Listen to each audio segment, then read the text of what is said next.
coming up. On this episode, we're talking about K through 12 learning, adult learning, and what it means to flip and change the learning model in the world of AI. All this and more coming up on The Perfect Route.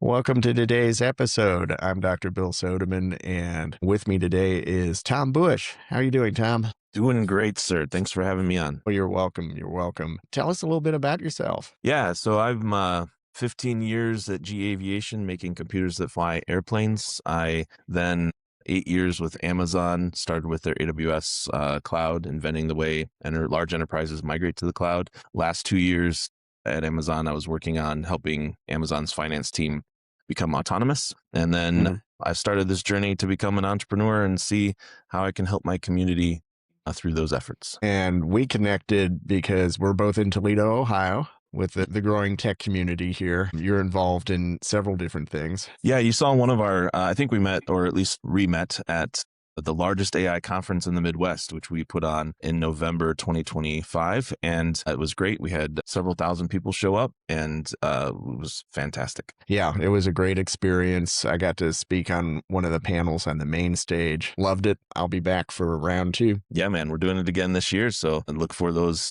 It'll be in November again. And yeah, we're looking forward to having everybody participate. This is one of the ways to give back to the community, was to try to help Northwest Ohio get on the map for AI, and the fact that our community is embracing AI and moving quickly. And that was a great way to showcase that. Yes, it is. Yes, it is. One thing that's stuck in my head from our earlier conversations is that you've said that today's AI tools are basically at the DOS prompt era stage of what's going on. So what does getting to the Windows version of AI look like? Yeah, today, the reason I say that is because if you reflect back on the old DOS prompt, you had to know exactly what to type to get the value that you needed out of the computer, right? And so in order to launch something, you had to write it exactly perfect. And we're kind of in that era today where we're teaching people how to prompt this tool. And there's, whole books being written about, prompt engineering. That's the learning how to use the tool how it is today. And the future is not that. And so we're trying to help through Actual Reality Technologies, which is my AI consultancy. We're trying to help move past that stage. And, if you think about work, the idea is that you don't want to have to ask every single step. First do this, then I need you to do this, then I need to do that. The tool should just know what to do and intuit how to get to the next and be able to produce a final product for you. And so those are the kind of solutions we're trying to help businesses build, is when they have a workflow like invoice processing. But let's not make it so that you plug it into a chat and you have to tell it, first do this. Okay, now I want you to take it over here. Now log it over there. You create a system that just knows when it receives an invoice, it does all these things and concludes the work. And so that's the kind of future we see, is rather than AI being something that we force to work, we have to work with, and we force it to work through these prompts. It's something that works with us and is able to complete these tasks autonomously.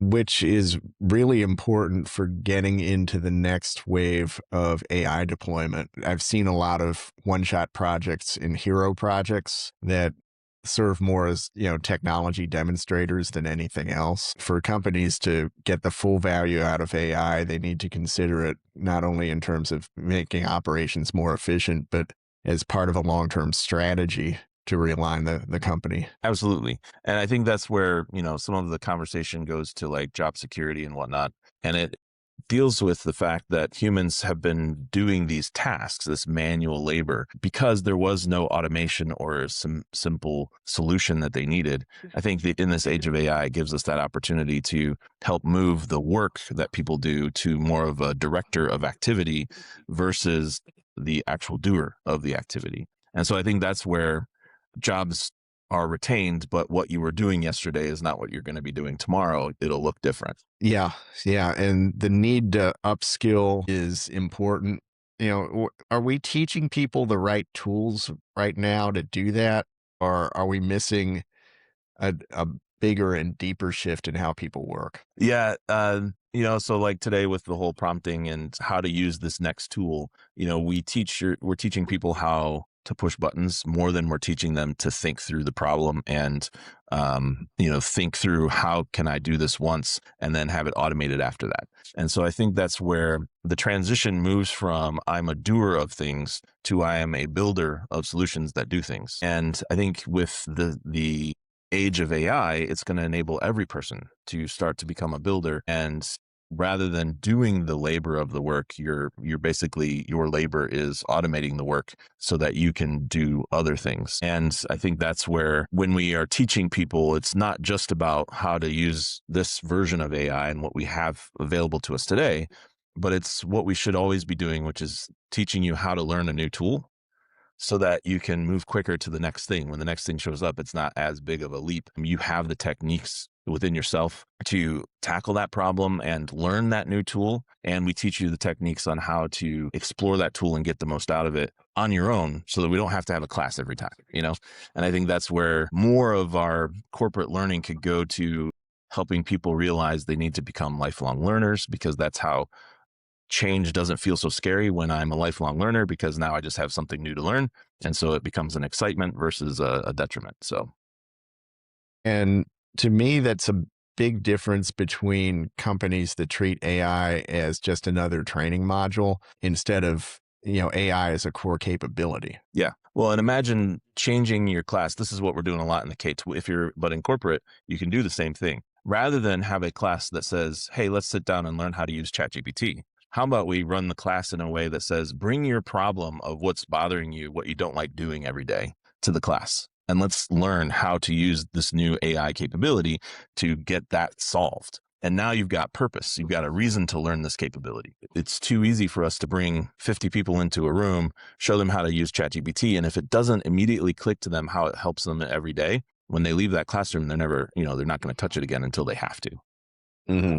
Versus if you say, bring your problem to the table, let's learn around your problem space. That's project-based learning. That's something that we've been talking about for a long time. Yeah. And PBL is a powerful way to get people to apply the skills immediately, as well as start to build up the habit of using those skills. Yep.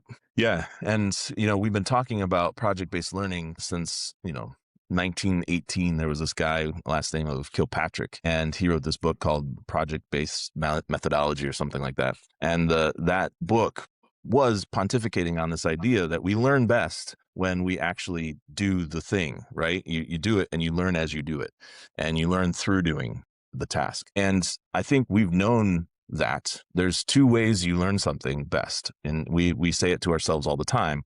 You learn it by doing, or you learn it by teaching. So those are the two ways that we anecdotally tell ourselves this is the best way to learn. Yet we've never had the ability to scale that kind of solution.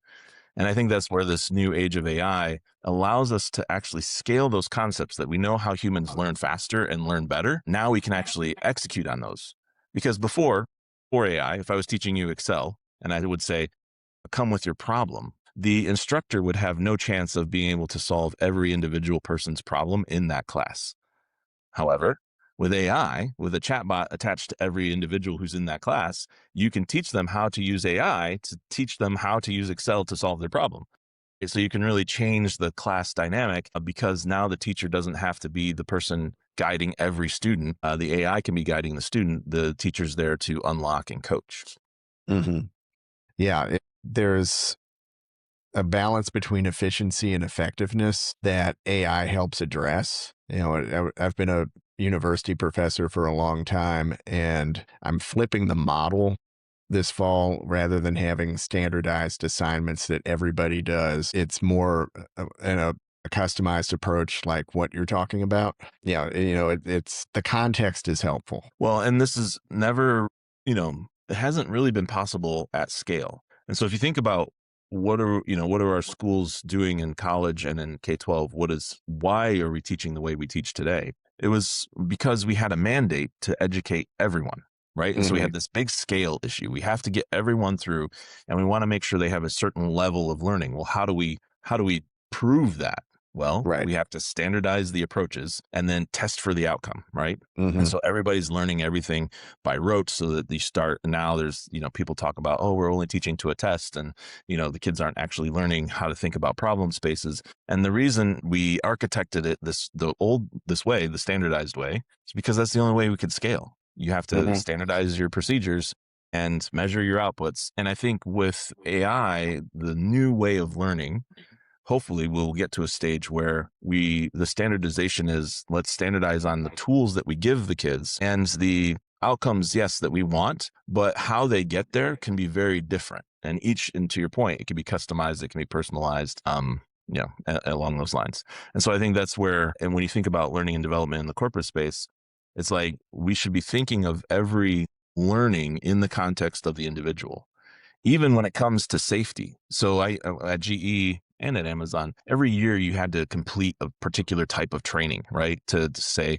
either I agree with the ethics, the policy, or, I know how lockout tagout works, which is, in manufacturing. Well, you actually have the ability today to produce uh, a version of that training for every individual that applies directly to the type of job they're doing. So as a software engineer at GE, when I was taking lockout tagout training, I was like, man, it's such a waste of time because I'm not on the shop floor. Like I don't lockout tagout's not a thing for me. But a module that was customized to software engineers saying, hey, this is why lockout tagout's important to you and how you can be thinking about it. That kind of scale and personalization just wasn't possible back in the day. Now, I think with AI, that's definitely possible. And younger generations who are more flexible with learning are going to come to expect that level of customization. And Sure. yeah, I compare it to production values with videos. A podcast or video looks good. It's more likely to keep a younger viewer's attention versus shaky cam. Yeah, absolutely. And I mean, when we do it right, we're giving them exactly what they need and just enough so that they can do the Hmm. next thing and not having them, I encountered one customer through Actual Reality Technologies, the consultancy that we do for AI. We had a customer who had, the frontline staff. It was a very hard job. And that meant they only retained the people for about 18 months, but they spent 6 months in training. So of this really hard job that they only get people to stick around for 18 months for, they only really got 12 months of productive work out of them. And so we looked at their training, the 6-month training, and basically said, okay, what can we do here to basically shrink this training down to like a couple weeks? And what we found was there was a bunch of elements that they were training that it's possible that that person in their 18-month career at this company would never encounter, right? And so they're training on things that are not important to that individual, especially at that time. And even if you did tell them, when they actually encountered the situation, they probably forget. And so because it was, 6 or 8 months ago and it didn't mean anything to them at that moment. So there was no context for them to attach their learning to. And so I think and so we basically helped re-architect that to say, well, what we can do is take all of these scenarios that you're training that may or may not occur while they're here, put them into a chat solution. So when they occur, they can ask, what do Hmm. I do? And the standard operating procedure will show up and tell them exactly what to do versus telling them, in a training class and taking a long time in training when they may never encounter this situation. So I think there's an opportunity to take some of our learning, make it smaller and just in time. And you can do that, because you can scale things more efficiently. You can build this content in a much more focused way and surface it through chat or other solutions that allow users to get it when they need it, not buckets of information that they don't need and may Right. forget. Yeah. And that flips the traditional education model on its head, but it's going to require educators to acquire a whole new set of skills in project-based learning, learning on demand, and dealing with customized learning and assignments Yeah.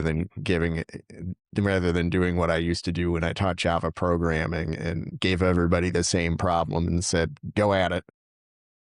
Well, it's holding our educators and our leadership, learning individuals into the same thing that we expect of their students and corporate citizens is they have to get comfortable with being uncomfortable, Hmm. and they need to be lifelong learners, and they need to iterate to improve. And I think that's where sometimes in the education system we get a little bit static because the instructor gets very comfortable with, this is what I teach, this is the slide deck I've used for 10 years and it's fine. And that's not process improvement. That's not what corporate life expects. You're not getting more Mm-hmm. efficient.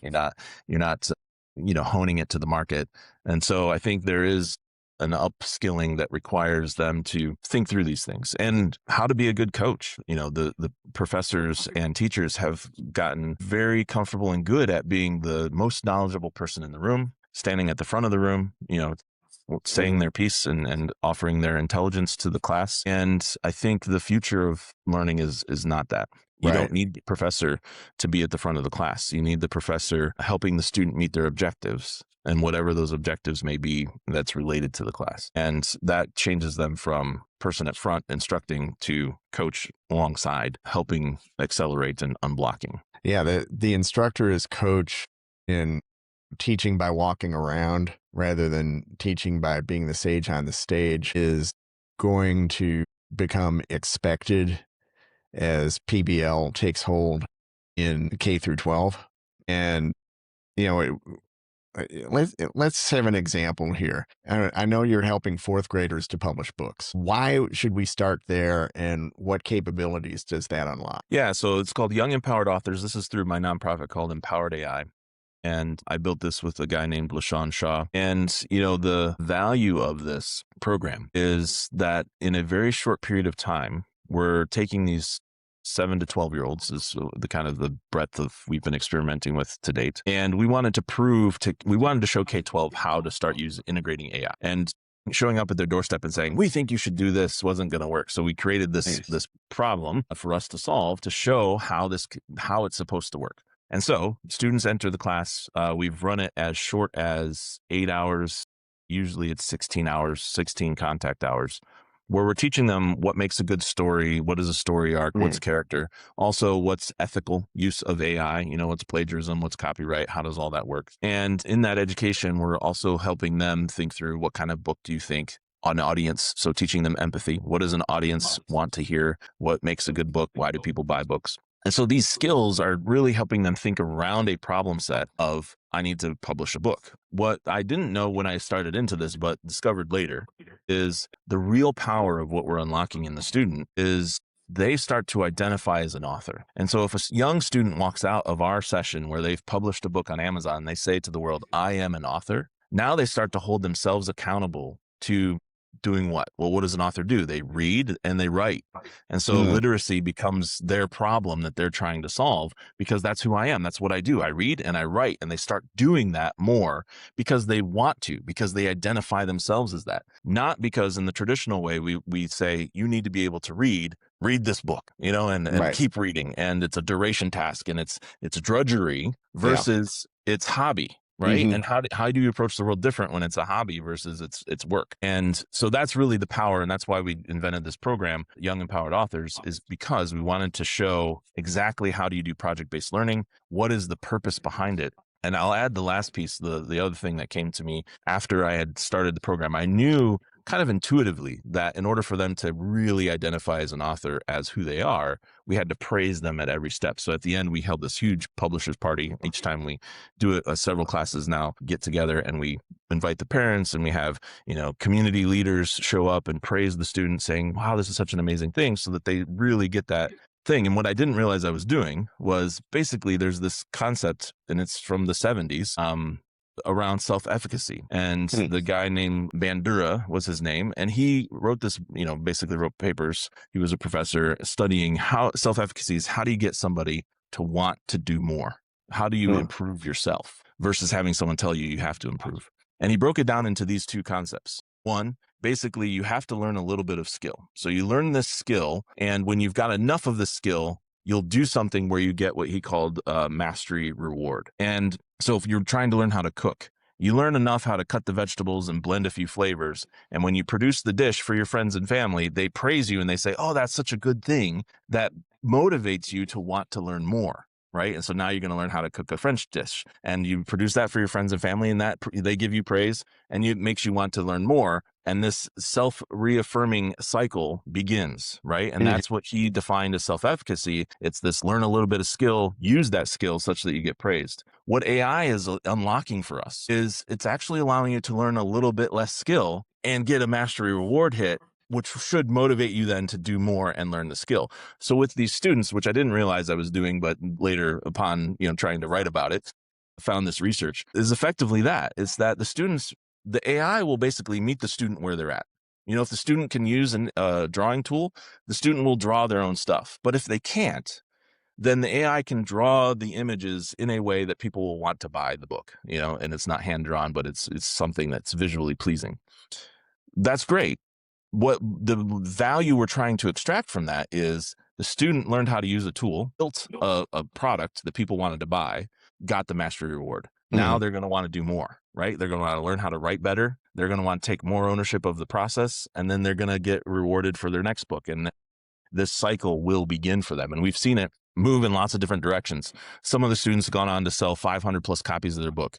They're hosting the signing events at bookstores and at barbershops all around town, and they've printed their own materials. They have t-shirts with their characters. Like, there's an entrepreneurial spirit that kicked in, which I didn't expect and wasn't going for, but is really awesome to see. And it's because now they see themselves as an author. And one parent said couldn't have said it any better to us. It was probably 6 months after we ran the class, I encountered a parent, and the parent said to me, I'm really grateful for your program. I'm like, why is that? She said, well, my son never had a thing. He just didn't have a thing. And your program gave him a thing, which is now he's an author. He has a book. And so that gave him direction. And so you got to balance that. It's really a really cool program. And I've had this opportunity to share all of the reason behind what we're doing with you. But when the public sees it, it's interesting to see. Like, we had a French professor write us and said, you've ruined these children. They'll never read. They'll never write. And I reasoned to myself, well, in 16 hours contact time, so 4 half days, I was never going to make them better readers or better writers. But what I can do is inspire them, make them want to read more, make them want to write more. And that's where I think we have to give AI a little bit of space and not be so critical immediately, because I think our fear and our criticism comes from a place of, well, that's not the way we've done it before, you know? And or at least for that professor. And in the end, I never responded because it's not worth responding to. But I reasoned to myself again.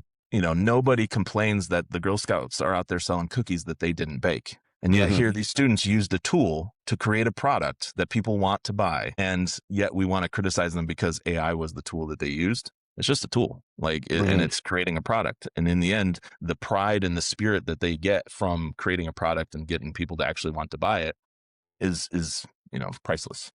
Yeah, I remember a conversation I had with a student in one of my MBA classes a couple years ago, and this was when ChatGPT was starting to get really popular. A lot of students were adopting it as a shortcut, and her argument was that she didn't want a system that thought like a human to take over. And so the class had an interesting discussion about what does thinking like a human mean, and are machines capable of doing it now, or are they just imitating? And Yeah.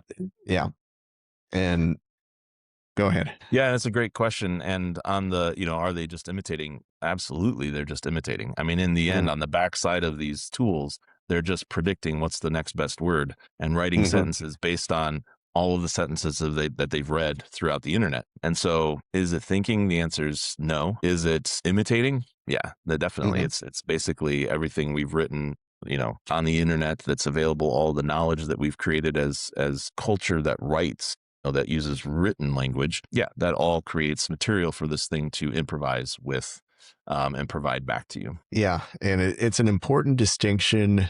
Now, the fourth graders that we talked about earlier, they're going to probably be growing up in a world of AGI, of artificial generalized intelligence. And that requires another layer of skills on top of working with LLMs. So, how do we prepare these students for that critical moment, which we don't know when it's going to come? But when AGI hits the mainstream, how do we prepare students to be able to step up and improve their skills? Yeah, I think it comes back to the kind of the core of what project-based learning is getting at, Mhm. which is have a problem, try to solve Mhm. it. right? And if you take any problem, it's there's the plan, do, check, act cycle, right? And if you look at a lot of the philosophies that have come out about how you do business process improvement, it's plan, do, check, act.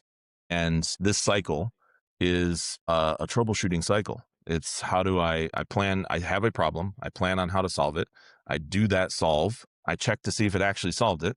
If it did, great. And if it didn't, I plan on how to fix it and I do it again, do something different, and check to see if that solved it. And this plan, do, check, act cycle, you see it in all permutations. You see it in process improvement, you see it in business philosophies. Anyway, so this type of critical thinking and learning is what, in the end, it doesn't matter. To your point, I think what happens is there's this work layer. If you think about your tasks in layers, so a finance team has to manipulate a bunch of data from databases. Okay, well, there's some level of data interaction that has to occur in data consolidation where you're bringing it together. If you didn't have something more sophisticated, you used Excel. So a human was doing all of this Excel work, right? Mm. And that started to feel like what finance does. It starts to feel like finance does Excel. Well, the reality is, no, that's a stopgap because we didn't take the time to automate, or we didn't have the technology at the time to interconnect the systems so that a human didn't have to play that middle role. Mhm. So now we're in an era where we can connect all the systems and human doesn't have to play. So the human moves up a layer. Now the human is orchestrator, watching things and making sure and double checking. Well, when AI becomes AGI, that just is going to move the human up yet another layer, because now the AGI can do double checking and do some reasoning and, is this the best answer, and surface more intelligence and knowledge to the human to make faster and better decisions. And so I think it's just, when we think about job loss, it's not about job loss in that it's about optimization. And now that human that is overseeing this new level of automation is able to do 10 times what they were able to do before. Mhm. And so hopefully when most of our companies are thinking about this, the optimization that they're obtaining, getting the humans to do higher level thinking, more strategic versus tactical work, that means that that human can help scale the business to bigger and better things. You can add a new product line because now you got extra thinking. You can solve a different problem than you had traditionally been solving for the customer.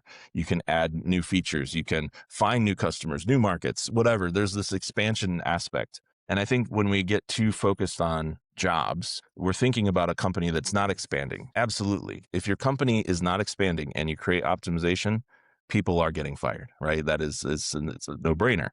But I don't know any company that doesn't want to expand. And so now the question is I have these trained, capable, skilled people. How can I apply them to new problems that make my company grow faster and bigger and solve more? And so I think that's really the opportunity. And I have this chart. I can bring it up if you'd like, but that shows the different industrial revolutions. Industry Mhm. 1, Industry 2, Industry 3. We're at the end of Industry 4, going into Industry 5, these industrial revolutions. And at each one of those, there's definitely articles being written, even in the 1800s, about how electricity is going to take people's jobs. Mhm. But the reality is if you look at the job growth, it's constant. It's constantly growing with in Industry 3, robots became a piece of the thing and more mechanic automation. And again, articles were written about how that's going to take everybody's job, and yet the jobs continued to grow. Industry Mhm. 4 came, which literally had a tone to it of like automate everything and get humans off the assembly line, and yet still jobs grew. And so Mhm. now the types of jobs maybe were different, right? No longer were we asking people to do these dangerous welding job. We have a robot arm in there doing the dangerous welding job. But what we now have the human doing is something different, but jobs continue to grow. So reskilling is definitely an important piece of the puzzle, because what you did tomorrow is not what you do the next day. And I think there's another piece of assurance or a reason why we have to teach this problem solving and critical thinking is because if your job, our traditional systems of training and learning have taught people to follow instruction, do the task, and wait for the next instruction. Mhm. And because it was basically, you give the kids assignments and then you got to wait for the rest of your classmates to catch up. And then we test you to see if you got it. And if you did, you get a star. And if you didn't, you get punished. This is very much a follow the instructions, do what I've told you to do, only that much, then wait for me to tell you to do more. And that's because in the olden days when we were doing, manufacturing, and not that manufacturing isn't still happening today, it still is, but the workforce we were training was for this manual labor, follow instruction, only do what your boss has told you to do, and then wait for more instruction. And I think that's no longer what we need to be training people. And so Mhm. if your job is to follow instructions, AI is going to replace you. Automation is going to replace you. Robotics will replace you. Now your job needs to be decide what should be done. And Mhm. if your job is decide what should be done next or to think through a problem, AI will amplify you. Because now AI is going to help you do the work. Now that you've decided how to attack and approach a problem, AI is going to help you work through that problem faster. It's going to do the work part of it, and you provide the knowledge of what intent and what should be happening. And so that's how our education system really needs to shift from trying to create humans that follow instruction to humans that think around a problem and critically think about a problem and the best way to solve it. And that's, again, back to project-based learning. That's what it is. It's like we hand you a problem. Now let's learn math through that problem. Mhm. And it's not, I'll use another example. It's not foreign to us. When we learn sports, since we're almost at opening day, baseball, if you teach a kid how to play baseball, you do not sit them in a classroom and Right. teach them all of the rules first and teach them all of this because you're going to basically make them not want to play baseball because it sounds really boring, right?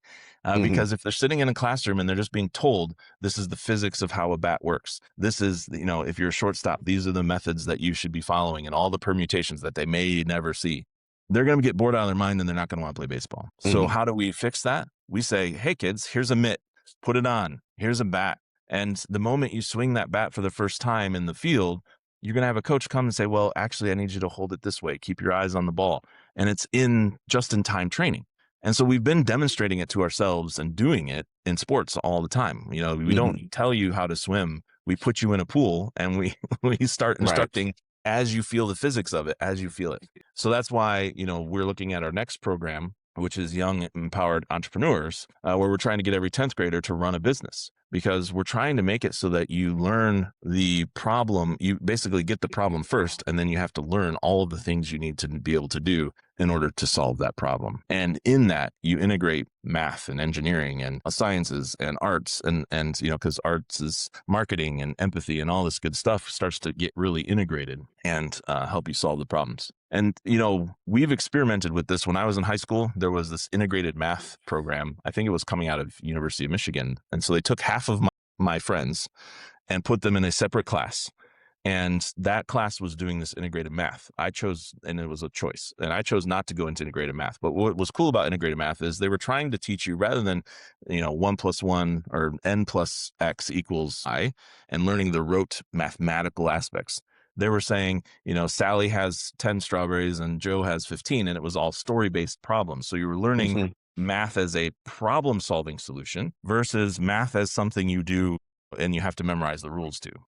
Mhm. And while that was really cool, the problem is that they launched those students into a college that was very much not problem based. And so if we don't change Mhm. the whole system, we actually can have some of these experiments that start to get there, but then the students are actually ill equipped to go back to an old school way. And I encountered that because a friend of mine who went through that integrated, we met again at Michigan State where we were doing calculus. And he was lost because that calculus was based on rote mathematic, learn that this thing does that thing. And there's no story associated with it. Where his skill set around story problems was was well above mine.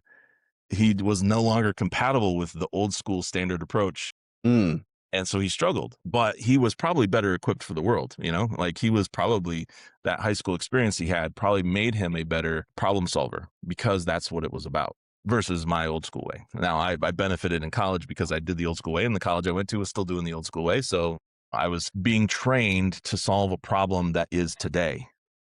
Mhm. He was being trained to solve a problem that is tomorrow, right? Like Right. how to survive in a world where it's not just math, it's actual problems. So I think that's where we have to collectively come together and try to solve this new opportunity to accelerate learning together and work it systematically across K-12, higher ed, and even corporate life. Yeah.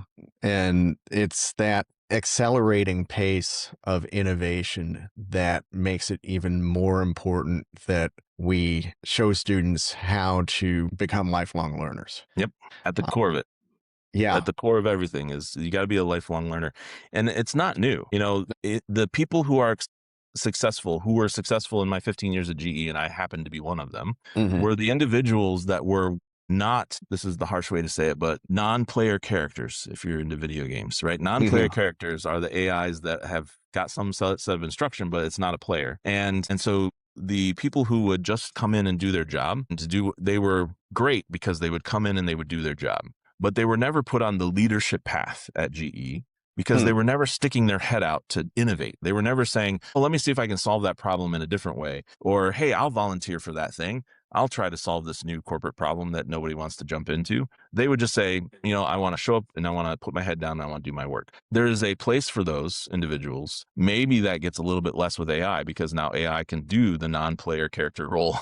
Hmm. um, and that's probably where people who have traditionally kind of sat back and just let things happen need to have some education and some help to see how do they take a more lean forward, edge of their seat kind of approach to life versus, hey, laissez-faire, what happens happens. Hmm. um, and I think that's where AI can help as well. So with my nonprofit, we've actually gone to the homeless shelter, Cherry Street Mission, with the purpose to see what happens with people who barely know how to use a computer when they encounter ChatGPT as a chat AI. What happens there? And our philosophy was, when we looked around Northwest Ohio, all I could see was capacity. Like, there's so much potential in individuals now that we have this AI that can basically bolster them, superpower them. The potential for greatness is everywhere. And so we went to this population to just say, okay, let's see if we can interact and what happens when we give them. And I'll tell you, it's awesome to watch this. It's a 4-hour intersection. They're taking a 6-week class on how to use a computer, right? Basically. And I mean, we're talking the basics of like, how do you do copy and paste and things like that. And we get a 4-hour segment in this 6-week long class to basically show them how AI, and we do it under the guise of, hey, we're going to use ChatGPT to improve your resume, right? And Hmm. just the quick cliff notes, it's basically take the job description, take your resume, shove it into ChatGPT and say, customize my resume, and my skills for what this job is looking for, which should increase your chances of getting an interview. Well, I went in with all these theories and philosophies and hypotheses. With hypothesis like, hey, if I show them that ChatGPT does resume stuff, will they forever think ChatGPT is a resume tool? Will they have the creativity to see all the different ways you could use this technology? And I'll tell Hmm. you, 100%, yes, they absolutely can see exactly how this tool can be used. And the other thing is, like, I can't even talk to my own parents about what I do with AI without them tuning me out. So am I going to lose half the class because it's just it's too technical, or they're just not going to understand it? And strangely enough, I can tell you, we've had 100% participation, save one person. We've had 100% participation from the class for the full 4 hours, and it's really cool to watch because they get the thing that I did not foresee happening. I had no hypothesis for. Was their confidence level. And it's such a swing in, like, kind of beaten down in life to like on fire for life in that 4 hours. The first time I ran that class, I literally sat in my car and cried because I had not seen humans kind of move through that trajectory so tangibly and so quickly. And it's really cool to see. And I think that's the thing that we don't give AI enough credit for. It's so much more than what Google gave us. Google gave a little bit of confidence, I think, in that you could answer a question. But Hmm. now, having so much tangibly available to you and being able to ask questions at your own level, and like you can say, tell it to me like a fifth grader, I don't understand this. And a patient AI that can just keep answering the question and breaking it down in different ways until your light bulb goes off and it clicks and now you got it. I didn't realize that that was going to inject a huge amount of confidence into individuals. Hmm. And what you see when you give confidence to individuals, how do they act? Well, they're more proactive. They sit on the edge of their seat. They start to act this way. And so my education, I think, helped me kind of lean forward, and that helped me in my career at GE. These individuals whose education system maybe didn't help them lean forward as much I think AI is this new opportunity to superpower them so they do lean forward and are more proactive because now they can say, hey, my boss is really stressed out about this thing. How can I help them from my position? Mm. Right. And chat will tell them, like, here's some ideas. And then they show up the next day doing something that's proactive. Suddenly they're on the radar. Like that person's moving and shaking. Let's see what we can do to help them accelerate. So I think this confidence building thing and the superpower of just helping people feel more confident is underutilized today and is a huge opportunity for us in the future. It is. It is. Well, I wanted to thank you for our conversation today, Tom. You provided a lot of context about AI and how learning the skills and learning to be lifelong learners really helps people. And I wish you continued success in what you're doing with Actual and with your nonprofits. Yeah, thanks, man. Yeah, I think if I were to leave people with one thought, I think it's find a problem and ask yourself, why am I doing this type of task today? Can AI help me solve it? And then find the way, ask ChatGPT, how do I use AI to solve this problem? And I think we can all kind of move out of the drudgery of work and move into a more enlightened and excited aspect of your daily tasks because then now they're more energizing because you're not doing the mundane. Mhm. That definitely helps people engage and motivates them. So thanks once again, Tom. And for all our viewers and listeners out there, thanks for joining us today. And we'll see you next time as we take another step on the perfect route. Yep. Thanks.